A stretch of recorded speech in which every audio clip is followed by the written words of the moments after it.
Hoy vamos a hablar de la Samba de Vargas. Lo que están escuchando es la Samba de Vargas en la versión recopilada por Andrés Chazarreta en la música y la letra de Domingo Lombardi.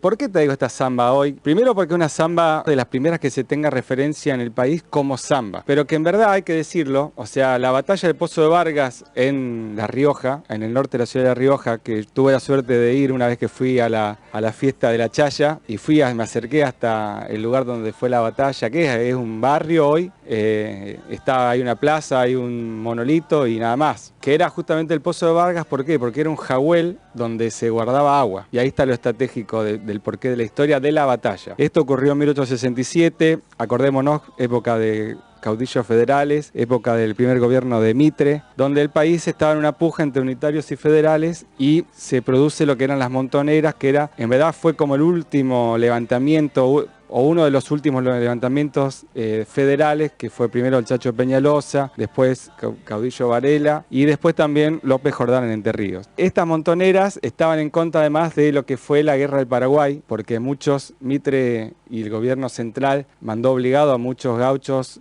de aquellas provincias a que vayan a luchar a la Guerra del Paraguay, y hubo muchos levantamientos, mucha sedición de parte de nuestros criollos, porque no era una guerra antipopular, que se consideraba que era una guerra del gobierno central y que los paraguayos eran hermanos nuestros, y aparte que Felipe Varela también bregaba por la causa de la unidad latinoamericana. Eso es algo muy importante en Felipe Varela, y obviamente la causa federal. Y bueno, en ese contexto se produce el levantamiento de Felipe Varela. En Santiago del Estero había unos hermanos muy famosos, es un linaje que se mantiene hasta el día de hoy en Santiago del Estero, los Tahuada, eran Manuel y Antonino Tahuada. Ellos eran dos caudillos unitarios, pro-mitristas, o sea, y pro-centralismo porteño, y Mitre les dice: muchachos, vayan a pelear allá, a reprimirme a Varela, que está medio sedicioso.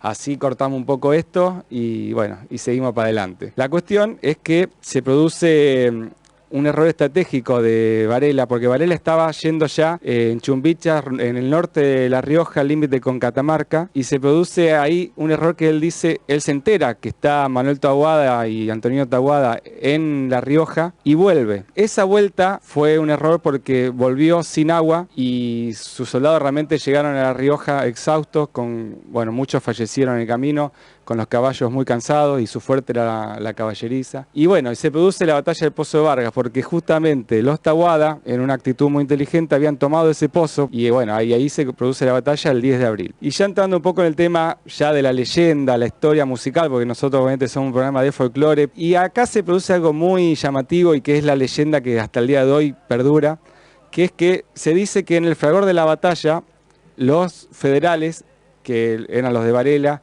en el cual había chilenos también, había riojanos, catamarqueños, como que habían emprendido un embate bastante fuerte, y los santiagueños estaban medio en retroceso. Y ahí es donde Manuel Tahuada, había una banda, en verdad los dos cuerpos tenían bandas, o sea, los federales y también los unitarios, y ahí es donde Manuel Tahuada, en la versión de Andrés Chazarreta, dice: a la vieja banda mandó tocar una samba, pero que en verdad, y esto es un dato muy interesante de la historia, en verdad no fue una samba lo que mandó a tocar Tahuada. ¿Sabe qué mandó a tocar? Un gato. Y por referencia de un veterano de la batalla, que en 1906 escribe una carta al diario El Siglo de Santiago del Estero, y ahí él dice: en verdad tocó un gato, y todos los santiagueños, los gauchos santiagueños que combatían, dicen, se remangaron el chiripá, empezaron a bailar, y empezaron a las loas, gritos, y ahí fueron al frente, y como que ahí se produce una embestida nuevamente de los santiagueños y triunfan. Así que un gato tocaron, no la samba. Esta samba es la más histórica y una de las primeras que se tenga referencia en el país. En verdad, hay que decirlo que en ese momento no existía como tal la samba. Era una samba cueca,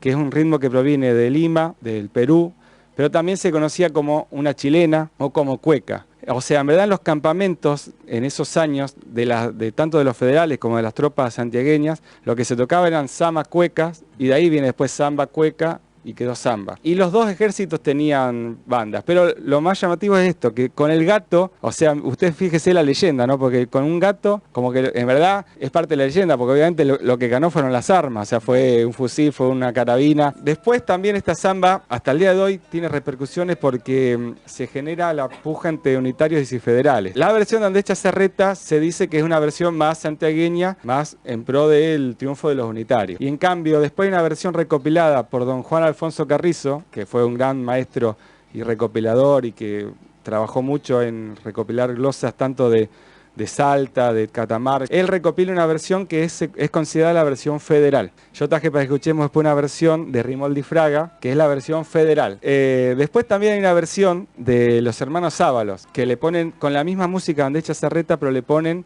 otra letra y ellos le dicen La Triunfadora. O sea, eso hizo que los soldados santiagueños fueran con más ímpetu a la batalla y triunfen. Realmente una historia muy rica la de esta samba y que también muestra, bueno, parte de nuestra historia argentina, cómo el poder central, a partir de doblegar a Felipe Varela.